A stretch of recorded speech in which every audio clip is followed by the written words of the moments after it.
So today I'm going to be doing a review slash thoughts video on the brand new Royal album Typhoons. Initially I was going to do a reaction video and that was the plan, but unfortunately when I started recording, basically there was problems with the footage and basically it's kind of unusable. So I thought I'd change things up and do a review slash thoughts. I've always kind of wanted to do one of these anyway, rather than just the reaction videos. So I want to try and give this a go and see how it works out. If it doesn't work, at least I tried. But anyway, so straight into the album is Trouble's Coming is the first track. So for me, Trouble's Coming was the first track I actually kind of heard off the album. It was the first single. But as an opener for the album, it's a great opener for the album. It kind of gives you a rough idea of where the album is going to be going. A good indicator of what's to come. So yeah, it's a good opening track, a good first track. It's kind of their first look at the kind of rock disco vibe that they said they're going to be going for this album. And it's their first kind of track that you get to hear a lot of production on, because if you listen to Royal Blood's first album and even interviews from that first album, they were very, very kind of going for no overdubs, no anything, not even doubled over vocals. It was meant to be just very raw, and you could hear that in the album. The second album, they went a bit more in terms of overdubbing vocals and a few extra things here and there, but it wasn't anything too much. But this album, it's a lot more. There's a lot more production, and Trouble's Coming is the first one that you can kind of hear that, because there's strings and stuff to it. Even at the start, there's kind of the pizzicato strings. But yeah, no, overall, I do quite like this song. It's just very safe, if I'm going to be honest. As a first single to kind of show off what they're doing, it's a lot tamer than a lot of their other stuff, but I have absolutely no problems with the song. Very good indicator of what was to come on the album, and overall I can't really complain about the song. It's not my favourite from the album, but it's definitely a good track overall. So the next song is Oblivion. Oblivion is actually a great second track because it kind of goes straight into it. It's a very short and to the point song. It starts off with this kind of cool looping bass effect, which is really, really nice. But yeah, no, the song kind of still sticks to that whole disco vibe they're kind of going for, but it's a little bit more on the rock side of it. I absolutely love the bass line for it. The bass line is absolutely fantastic. But yeah, no, not much wrong with this track. Very, very good. There's a lot of great female vocals in the track. Especially in the second verse, just all of a sudden Mike stops singing and there's just these female vocals that come in out of nowhere, which is kind of a nice touch. It kind of changes things up a little bit. Then there's a nice change in the bridge. It kind of changes up quite a lot from the actual song itself, which is just nice. It would have been very kind of dull if it wasn't for the bridge. It would have just kind of been most of the same thing over and over again, but I think the bridge definitely helps change the track up quite a lot. So yeah, Oblivion, great track, probably one of my favourites off the album overall on a first listen kind of basis. So yeah, then the third song is Typhoons, which was the second single off the album. I love Typhoons. I think Typhoons is a better version of Trouble's Coming. It still kind of has that whole disco-y kind of vibe that they're going for, but more of a rock influence on it. It's more of a mix of kind of their older stuff and kind of more of the vibe that they're trying to go for on the new album.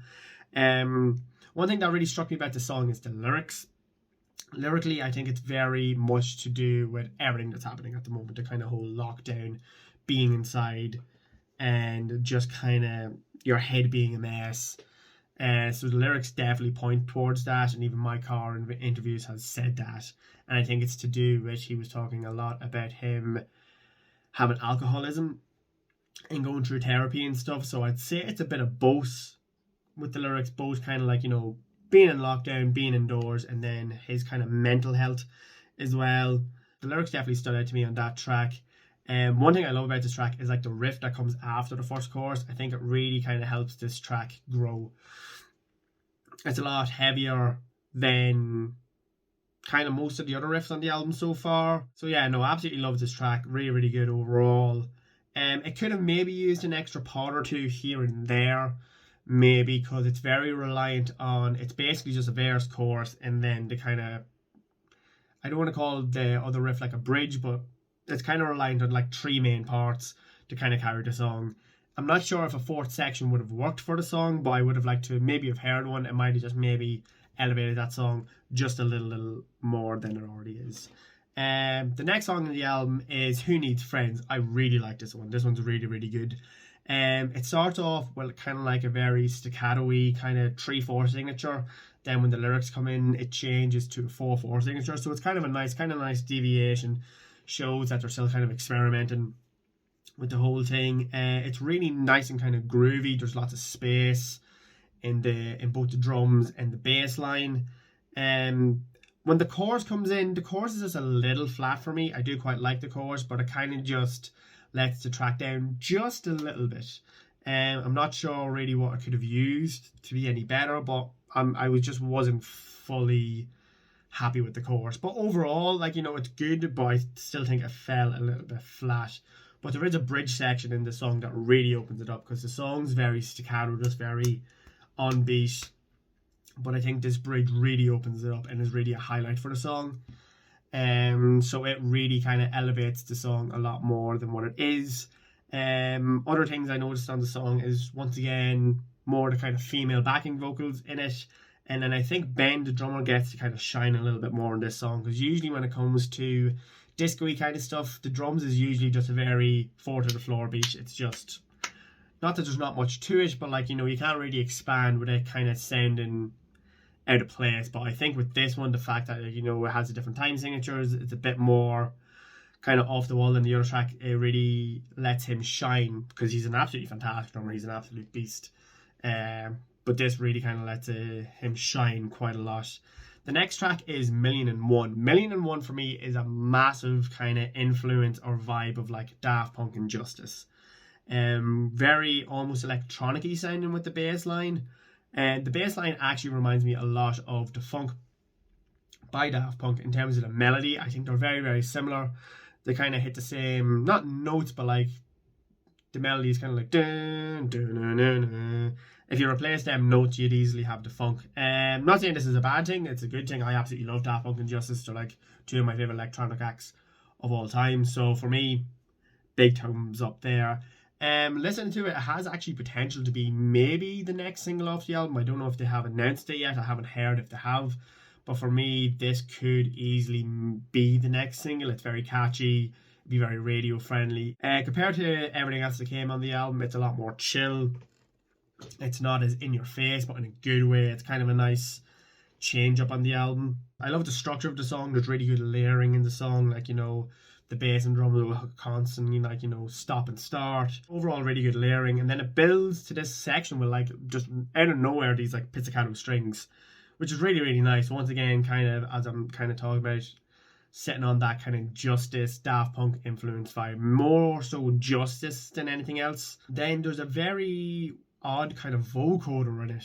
Very 80s kind of vocoder, which I'm not sure if the song really needed it. It kind of suits the vibe that they're going for, but it kind of came out of nowhere for me, and I just wasn't really sure if I liked it or not. Maybe it's one of them things that as I listen to the album more, it'll just be one of them kind of background things that I don't really notice too much. The next song on the album is Limbo, which was the first song I did a reaction video to. So if you want to get my full kind of thoughts on Limbo, I'll link my reaction video down below. But overall, really like Limbo. The verses in it are more typically what you kind of expect from Royal Blood. There's a lot of like changes in it that you just don't expect. Like the intro is very like drum, piano, synthy, kind of really filtered, and then all of a sudden it just kicks into this rock stuff. But no, overall I really like Limbo. It has a really nice kind of groovy outro that comes out of nowhere. But yeah, no, if you want to hear my full kind of thoughts on that song, I'll leave my reaction down below. So the next track off the album is Either You Want It, which is probably my least favourite track off the album. It just didn't really do it for me. Like, it's quite catchy, but otherwise than that, I just don't really feel that there's a lot to it. It's just very groovy. Like, you know, it's kind of...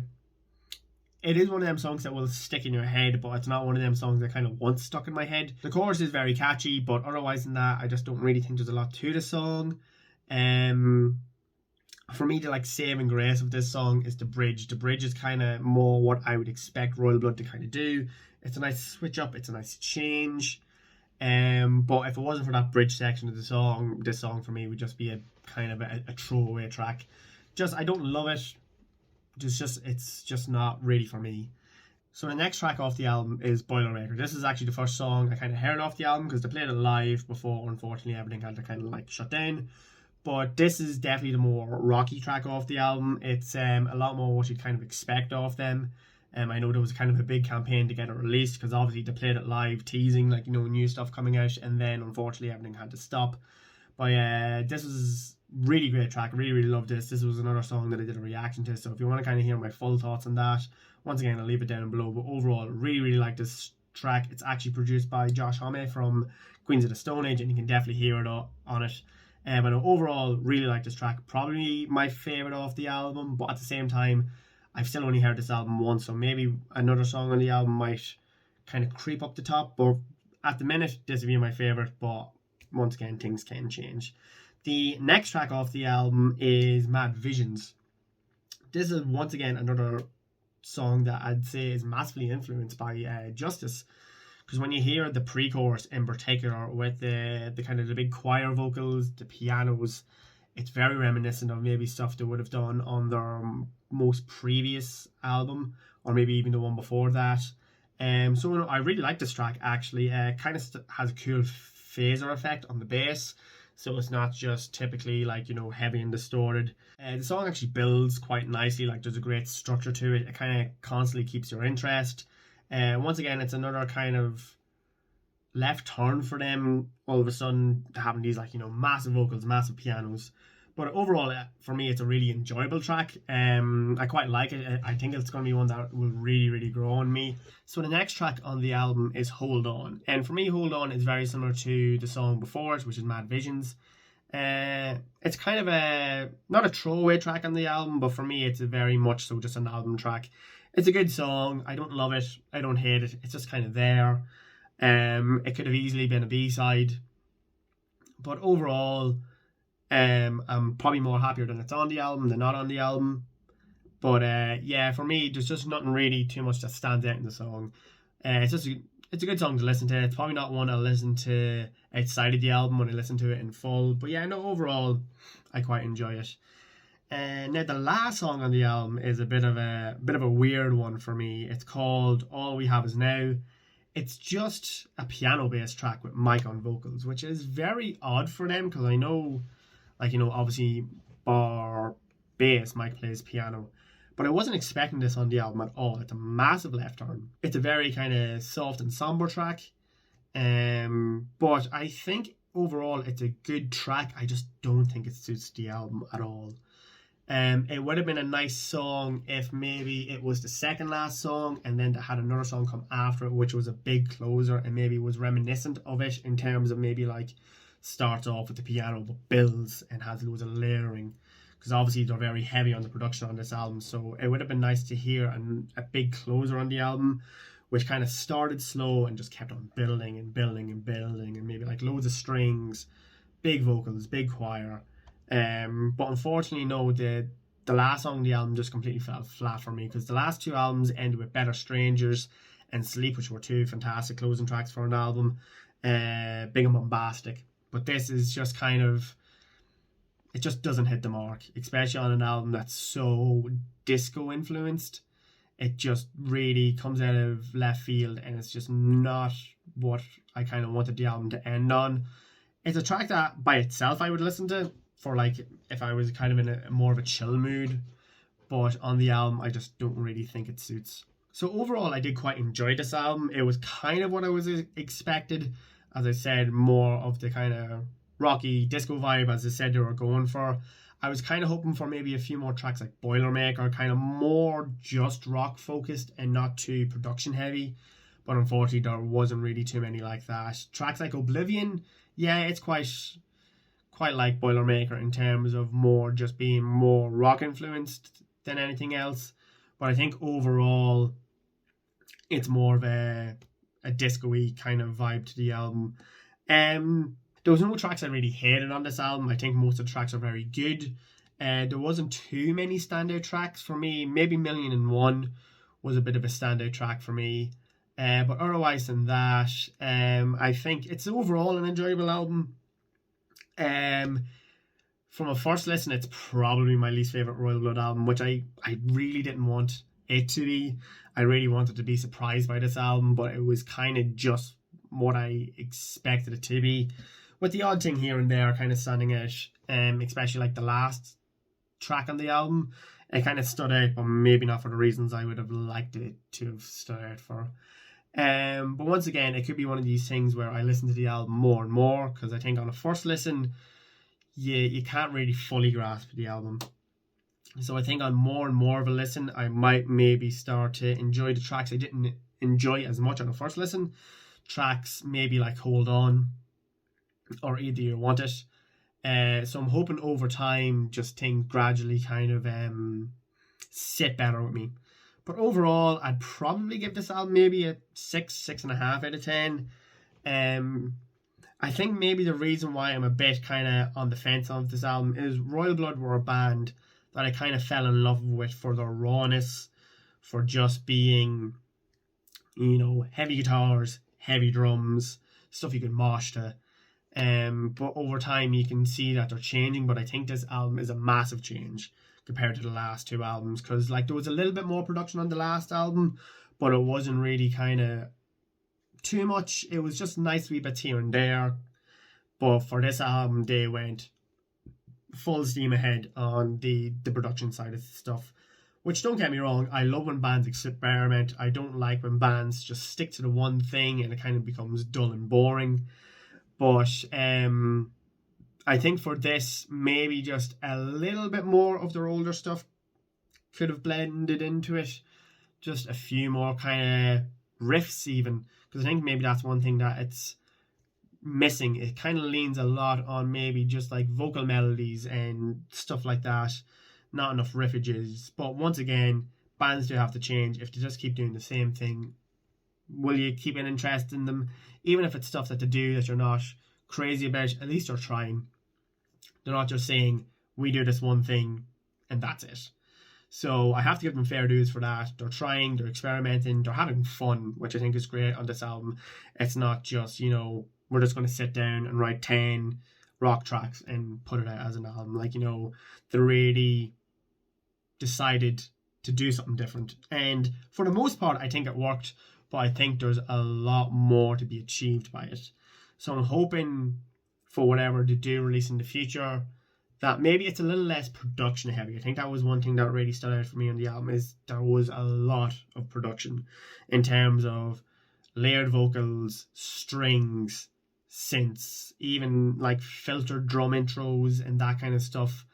There was just maybe a little bit too much of it. But I think at the same time, if they didn't lean so heavy on it, it might have been a bit jarring if it wasn't there. Because it's kind of a hard mix to get between, you know, trying to go rock and being disco-y. So I suppose they probably leaned really heavily into it for a reason, but at the same time, I still think that maybe sometimes it was just a little bit too much. But no, this was my first kind of full review of an album, rather than just a reaction video. So I hope you enjoyed it. Once again, if you want to do the whole typical YouTube stuff of like and subscribe, that'd be fantastic. I'll leave my socials down below. But what do you think of the album? Maybe I'm being a bit too harsh on it on a first listen. Maybe over time it could grow to be maybe my favourite album. Or maybe it could just be as I'm kind of thinking it is. It's kind of like a nice change up, but at the same time it's a little bit too much. So yeah, thanks for watching and I'll see you soon.